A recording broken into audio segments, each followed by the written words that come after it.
Welcome. Thank you. We have Officer Mike Taddei here from the York Police Department. Also well known as, would you call yourself Major's handler or Major's Yeah, that's a good way to put it. dad? Yeah, dad, handler, owner, whatever you want to say. Yeah, both kind of coincide with each other, I guess. Yeah. You obviously are a police officer for York Police Department. Yes. How many years have you been doing that? Coming on my 10th year. 10th year. Wow. Yeah. Awesome. Well, thank you for that. We appreciate Thank your you. service and everything. And you have you always been a canine handler in the police department, or is this like? No, this is my first working dog, my first crack at it. So it's a lot of learning as I go. Yeah, awesome. And Major's kind of a different kind of canine dog than what typically people would think about when they think of police dogs, correct? Yes. So Major is called a comfort dog, which is essentially the same thing as a therapy dog, but police departments have to have a cool new name for everything, right? So we started calling them comfort dogs, and they're more popular in New Hampshire, Massachusetts, Connecticut. Major's actually the first one in Maine that works patrol. So what comfort dogs essentially do is everything that a therapy dog would, just in a police setting. Mm-hmm.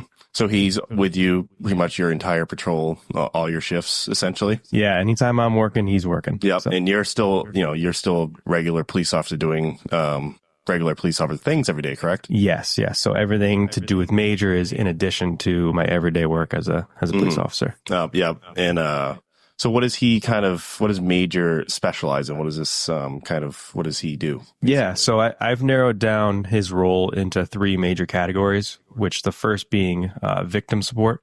So he provides support to any type of victim who's, succumbed to any crime, really. Whether that be domestic violence, some sort of abuse, theft, really anything that someone could be going through. The second thing would be peer support among law enforcement and first responders. We're actually part of the York County Peer Support Group. So we'll go out and do, it's called critical incident debriefs after, something particularly not so great that police and fire might have to go to. And then the third part is just community engagement. So I'm sure you've seen we're all over the town. Yeah. People love him. Yeah. Love him. He's been a hit ever since he started. Yeah. So how new is this program? Because this feels like a new type of thing that a lot of police departments catching on, kind of. Yeah, it feels like within the past couple of years. In my research, I found dogs going back more than that. But to put it in perspective, I really haven't seen any comfort dogs get retired yet. Mm-hmm. And most working dogs get retired, I'd say around like 7 or 8 years old. Mm-hmm. So it's a pretty new program. What's the cause of those working dogs getting retired? Kind of just age. Yeah. In any task that a dog does, whether it's comfort dog or search and rescue or apprehension, if it's not physical, it's just the psychological and the just burnout that dogs go through, because even when Major's doing his job of interacting with people, that's what tires him out the most. Yeah. So later in life, we'll just kind of have to keep an eye on him and of course. see when it's time to just stay home. Is there like a special, what kind of training does he go through to become one of this and be able to do all these tasks? Yeah. So right now it's just obedience training. So we go to a trainer in New Hampshire that's trained pretty much all of the New Hampshire comfort dogs that start as puppies. So you start out as obedience and then you get certifications along the way. For example, we just got something called our Canine Good Citizen certification, and that's a prerequisite for being therapy dog certified. Mm-hmm. Is there a large? How many comfort dogs are there? Like, do you know? I've seen a few stuff online of you guys going and meeting other comfort dogs and stuff like that. Is there a good a large community out there? There is a big community in New England. Mm-hmm. I know in New Hampshire and Massachusetts they have about 40 to 50 in each state. And then Connecticut has a bit more, I believe. And then Rhode Island has a couple. And in Maine, Major's our first one on patrol. Mm-hmm. There are other comfort dogs that work with police departments, but they're more so like liaisons. Mm-hmm. They work with behavioral health institutions and then they come and help the police department. But that's one of my goals for this program, is to grow more comfort dog programs in the state of Maine. So I've been going around and talking to different departments and pitching that to them. That's awesome.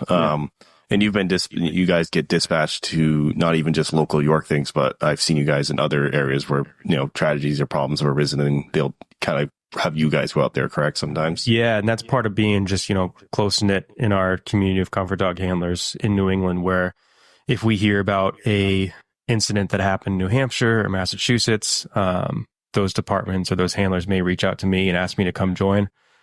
We actually went out to the Concord psychiatric hospital, and that was after the Franklin chief of police was tragically shot and killed last year. So we went out and spent time with the patients and staff who were obviously, hurting from that event. And we just went back for the anniversary of that day. So it's pretty incredible to be able to, go back and forth. Yeah. How are typically like people's reactions when have you noticed that it's definitely a helpful thing? Yeah, absolutely. Even if it's just as small of just getting to pet a dog for a minute, it's just that quick dopamine boost that some people need, but it could be as more in depth of, spending 10, 15 minutes with Major and just having that entire weight lifted off their shoulders. And it's surprising how much people open up just by being around a dog. Yeah. So, yeah. And I feel the same thing. Like when you're around a dog, you kind of like, they're always happy to see you and stuff like that. So I can definitely see how that would help people for sure, even in opening up and like becoming more comfortable after something like that happens, possibly. Yeah. And that was my biggest push for this program because, investigations are so victim centric now that if we can encourage a victim to help a victim open up that much more, it'll not only help the case, but help that victim. There's a study in Florida that I used when pitching this program to our department where it showed that children are 70% more likely to open up about abuse when a dog is in the room. And I've certainly seen that when I bring Major to, different victims or different settings where, first they were a little bit more clammed up and didn't want to talk to us because it's probably intimidating. Yeah, it is for intimidating, children, especially. We can be as approachable as we can, but at the end of the day, we have that uniform on, and they're not used to us. But if we introduce that happy-go-lucky dog who wants to spend time with them, it helps them just break that barrier and open up to us about what's going on. It creates more of a friendlier environment, kind of absolutely calming environment too for a bit. I mean, if you go to something that's a crazy tragic situation, something calming and soothing and just helps you go at ease a little bit, I would guess. Yeah, 100%. Do you kind of find that a majority of the stuff you go out to involves children, or is this like a kind of 50-50 split with adults too? Yeah, it's a bit of a mix. I don't know if it's 50-50 or like what the percentage is, but we do spend a lot of time with children. I try to do it proactively too, where I go to the schools regularly. Teachers are encouraged to set up meetings with me and, have us in their classroom. That way, if God forbid someone in their class is going through something pretty traumatic, we already have that intro, right? So the kids see it as this positive thing, which it is, of spending time with them in the classroom, getting one-on-one time with Major, all good things, but it's also preparing just in case they ever do need us for something in the future. But we do quite a bit with adults. Like I said, we use Major for, any sort of victim. If I'm working and if someone comes in with a theft that they were a victim to, but it's really important to them. Let's say it's, family heirlooms and it's something that's actually hard for them to talk about. We'll bring Major right into the interview with me. So we'll definitely help in that respect. Yeah, I do see you at the schools all the time. I think it's awesome. I think the kids get they love it. Yeah, they love it over there. Yeah. How has you feel like this like concept has been accepted more broadly? I feel like it's kind of sometimes a hot topic issue in terms of comfort dog and stuff like that. How do you feel it's been widely accepted in the community and even within departments? Yeah, I mean, the community has been extremely accepting of Major from day one. Yeah. It was actually surprising to me how I couldn't go anywhere in town without anybody knowing about or not knowing about Major. Like everyone knows him. When we see him out in public, it's always, oh my God, that's Major, not who is this, So the community loves having them, and the department too. And to be perfectly honest, that was a little bit of anxiety for me because, you have police officers that have done the same job for sometimes 20 plus years. And whenever you bring something new into a work environment, there's always that little bit of, are they going to accept this? Are they not? And I can tell you that 100% of the department has loved having them there. Yeah, I feel like that would bring anxiety to most people. Just, you think of police officers, these stoic, figures that, have been doing police work in general has probably been a similar kind of track for a long time. So when you do something new like that. Yeah. And it's great that, not only do they enjoy having him around, but they buy into his purpose as well. They see the benefit of having him. More often than not, I'm asked by other officers to bring Major to their calls than I am seeking their calls out.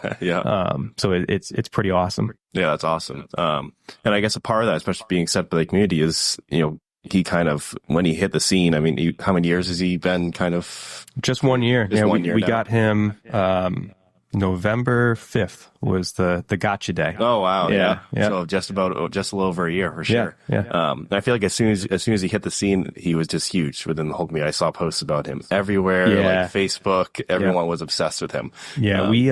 I did a lot of research into how to manage social media, and, we hit the ground running with a lot of posts right away. Yep. And I will say that WGME and News Center Maine were a huge help.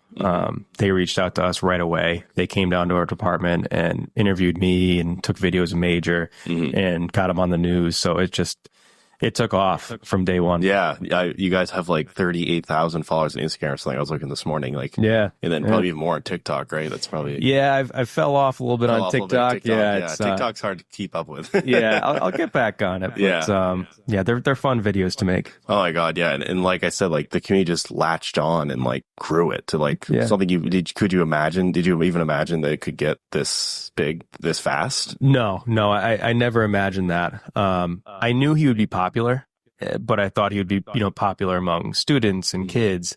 I never envisioned, everywhere I go, someone asking about Major, if they recognize me or if they see Major, they know exactly who that dog is. They know they can come up and ask to pet him. Yeah. So it's the acceptance has been overwhelming, but in the best way. Yeah. I mean, how was that? Like, I feel like it was kind of like a quick almost an overnight sensation with the social media part of it. Yeah. How is it to have something like that, like just instantly blow up on Instagram or anything like that? Was it like a shock a little bit? Yeah. It's exciting. It's exciting to see. The coolest part about the social media for me is not only all the followers within our community, but we have followers from across the world, across the country, who keep tabs on us, who message and who watch our videos. So it was pretty cool. And also I want to use it in a way of educating and bringing light to these programs. The funny videos are fun and they keep people engaged, but the big purpose is to grow these programs and push that message that these dogs are doing a lot of good.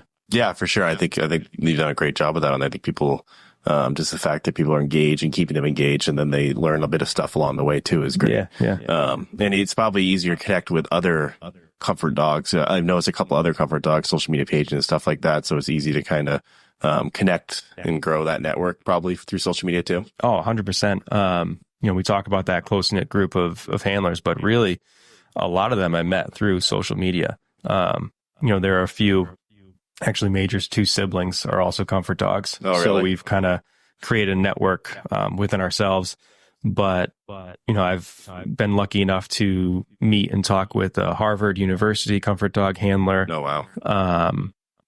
Comfort dog handlers in New Hampshire, Connecticut, New York that I've touched base with. And a lot of it, too, is asking questions, getting feedback, do you use your dog for this purpose or do you hold back on this area? Like, it's just a lot of great back and forth that we can do on social media. Yeah, for sure. And, and then with that social media, I think you started a charity for Major too. Yeah. So we started, it's called a 501c3 nonprofit organization. It's just called Major the Comfort Dog. Yeah. And the reason we set up that program is because so many people right away asked me, how can I donate? How can I donate? and we didn't have a vehicle to accept donations. Yeah. So we set up that 501c3 just as a way to collect donations if people chose to give. And then what we use that for is buying materials like stickers, badges, baseball cards. We have these mini majors that we give out. Oh, that's cool. And I really reserve those to our child victims, where we can either give that to them on scene, or Major and I also go and we sit in on, they're called forensic interviews.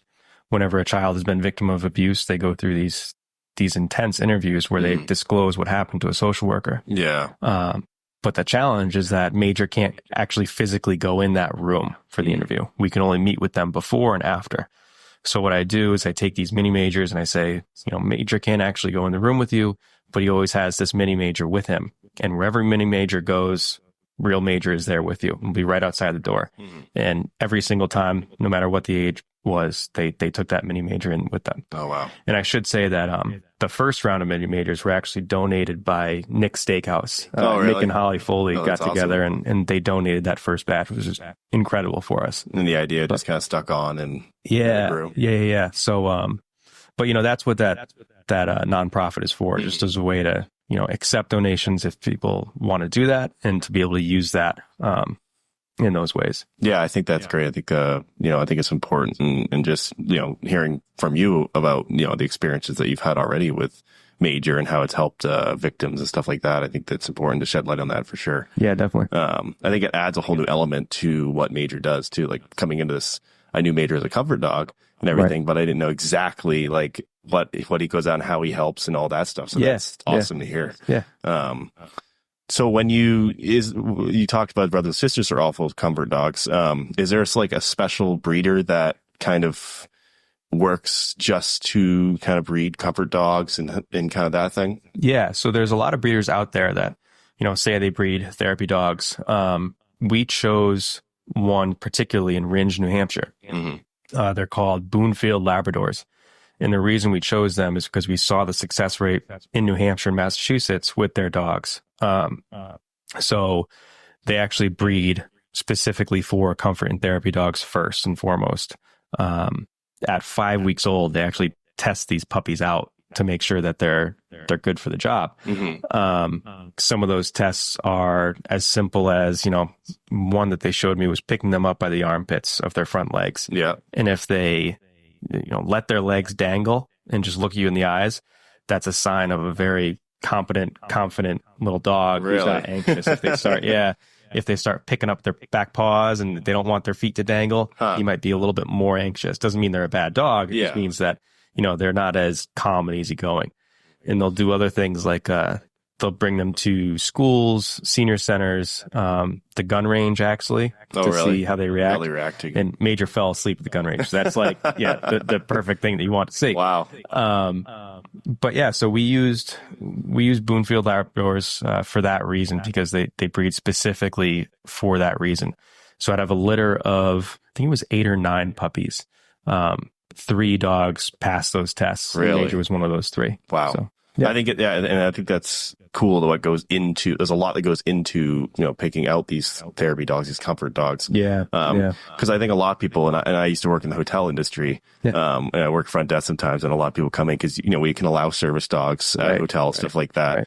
But a lot of people come in with these little like dogs, and like service dogs, like running around the lobby, like, all freaking out and stuff like that, like going right out. And I think there's a stark difference between, it's good to see what goes into, actually curating this dog, the training behind it too. Right. It's a lot of work. Yeah. It's a lot more than just going buying a dog and throwing a vest on it. Yeah. Throwing a vest on. Oh, here's, the comfort dog. Right.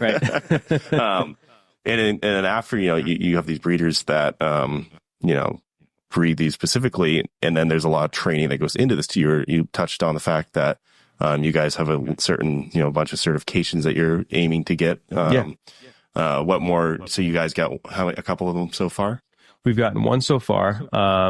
He's still going through his obedience training, so it's kind of like along the way. That first one was the Canine Good Citizen, and then that one you can grow along the way as well. Like we can do advanced Canine Good Citizen, urban Canine Good Citizen. There's all different avenues you can get. But the big one is the therapy dog certification. And there's a couple different national organizations that we can go through to get that certification. But basically, you get to a point where Major is able to test into it. And then we, are a member of that therapy dog institution going forward. But it's a long process, and there's a lot that go into it. Yeah, it sounds like you're into it. So there's just a lot. It's amazing. There's a lot that goes into it. Yeah. So he has to test into this organization, basically. Yes. Yep. So he passed the Canine Good Citizen, which is a good sign. And then from there, his requirements get a little bit stricter, a little bit harder to obtain. And when he's ready, we'll do that second test. And what goes into these tests? Like what makes a Canine Good Citizen, kind of? Yeah. So the Canine Good Citizen test, I mean, any dog can prepare and pass that one. It's a lot of training that goes into it, but it's not like you have to be a comfort therapy dog. But that test, some of the harder things to do is that the dog has to be separated from you for 3 minutes and has to stay in one place and has to behave. He can't be running around the room. He can't be too excited, jumping on people. He also has to, they call them meet and greets, where we walk up to another person. The humans have to shake hands. The dog has to stay in a sit-stay the whole time. He has to be brushed and groomed during those meetings and not try to eat the brush or jump on the other person, which is like, sounds minimal, but when a dog meets a brand new person, like they're excited, right? Especially a dog like Major. The hardest part of the test was those same meet and greets, but that other person has a dog. So you need to walk up to that other person, shake their hand, have a brief conversation, all while Major is just sitting and glued to my hip. So luckily we put in the work and got that done. That's awesome. But then those higher level tests are that to another degree. Yeah, and I imagine just knowing dogs, like my parents have a black lab, an English black lab. He's 8 now, but just knowing like they're always so excited, especially when there's a dog around, or the human, like he gets so excited when someone comes to the house. So it's a tough test for a dog for sure. In a lot of ways, it sounds like he is very similar to a typical police canine, because I think typical police canines, when they're on the job, they're like on the job, like they're glued to the officer's side. They don't jump up you, they don't go after any other dogs, stuff like that. So in those type of little ways, he's very similarly trained, it sounds like. Just what he does and how he performs is different than a typical police canine. It's a different mission, is what we say. Sergeant John Rogers is our canine handler for our patrol canine. He has a German Shepherd. And we talk about that all the time, where it's, very different roles, but different missions with a just as important job. They have the same expectations. So, what Gunter is expected to do is a little bit different from what Major's expected to do, but we still expect those dogs to perform. So that performance level is still very high. And I'm guessing he gets along well with the other dogs, the other canines, most of the time. It's funny. People always ask if they're friends, and nope. No, they're not friends. We don't let them interact. Don't let the two of them interact. No. The only time we've ever let them interact was when Major was practicing those meet and greets. And John was pretty funny. He was like, "Oh wow, I don't even know if Gunter can do this at this point. Like, we both got to work on this." But yeah, it's one of those things where, Gunter is trained to, apprehend people and do a very important job, very dangerous job. And that means that he's, not very interested in playing with other dogs. Major is the opposite. He wants to play with every person, every dog, and he doesn't really understand quite yet that other dogs don't want to. So we agreed very early on that why take that chance? It's not necessary. They don't need to be buddies. They've both got their separate jobs. Paths, and just stick with that. You have a couple other dogs at home though? I do. Yeah. Was one of them a retired canine? No. Was there a German Shepherd there? Nope. We have an 11-year-old chocolate lab. Who was actually the reason that we got Major as a chocolate lab. Oh, really? This dog would have made an incredible therapy dog. And then we have a 7-year-old hound mix. We call him our derp. He's just, a goofy little dog, but they all get along. It's funny. The 11-year-old and Major play together the most. So, oh, wow. Yeah. That's interesting. Yeah. And, kind of touching on, I think, I think gives like the social media side of it for sure, but just gives more real like connection for people in the community to connect with officers like you guys. Especially when, something like that blows up and it's accepted so widely. I think have you seen that it's kind of led to a positive, outlook on you guys as police officers too? Something like this? Yeah, that's one of the biggest reasons for the program. Obviously there are plenty of reasons for the program, but one of the bigger benefits is bridging that gap between the community and the police department. Yeah. Our police department in particular has always done a great job with community policing. But this is just another element of community policing that we've never seen or had before. So it's pretty incredible to see that boost. Yeah. When people kind of seek you out just to see Major, it kind of, it's a different take on, I'm sure. Or if we're having an event, like maybe our national night out, if they know Major is going to be there, they're going to be more inclined to come and spend time with us. So we see that quite a bit. That's awesome. Yeah. I think I was thinking about that. Just seeing you online, stuff like that, gives people more of a real world connection, personal level feeling. I feel like, not in sense like it just kind of takes it down a notch, Yeah. Yeah. And I try to do that on social media too, where I, show Major behind the curtain on, off duty time, when he's home. Not too much my personal life where it's a little bit too much, but, but yeah, it's good for people to see that, he has other dog siblings like a normal dog and he likes to play in the snow or, I have a 2-year-old son who's, clawing and prodding and poking him in the nose and the eyes, and Major just, hangs out and accepts it. So that's all relatable things that people, love to see. Yeah, for sure. So kind of to cap off here, what would you say is your kind of biggest goals with Major as a comfort dog at the police department? What would you like this to kind of grow into, or, the top priorities for you are? Yeah, the biggest thing for me in job performance is that help to the victims, where we're doing two things at the same time. We're being an advocate for that victim, but we're also helping that investigation along by encouraging that victim to be forthcoming. Because one of our biggest hurdles in investigations is not unwilling victims, but victims who are afraid to disclose everything.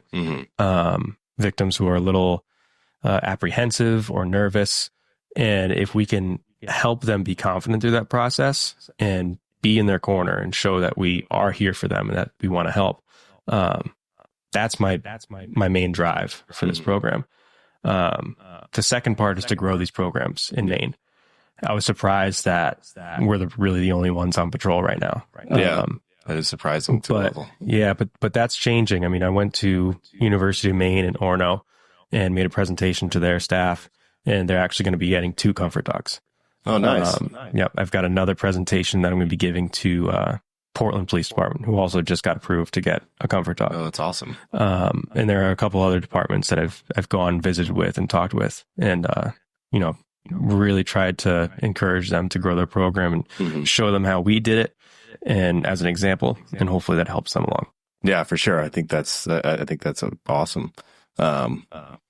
So just to kind of cap off here, Major the comfort dog.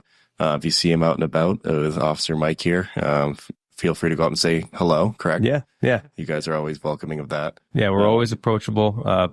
If you see us out, please come say hi. That's what he's here for. Yeah, exactly. So we appreciate when everyone comes up and asks if they want to pet him, but that's what he's there for. You know, just to be there for our community. Yeah, and feel free to donate to Major Comfort Dogs online. What is it called? 501c3? Yeah, his nonprofit. Nonprofit. Yeah. Okay. Yeah. To help victims who are affected by tragedies and stuff. Help them continue to do what they do best, basically. Yeah. But awesome. I think this is so great. I'm super glad that we came out here and had this talk. I think it's kind of opened my eyes up more too on what Major really does, like even more so.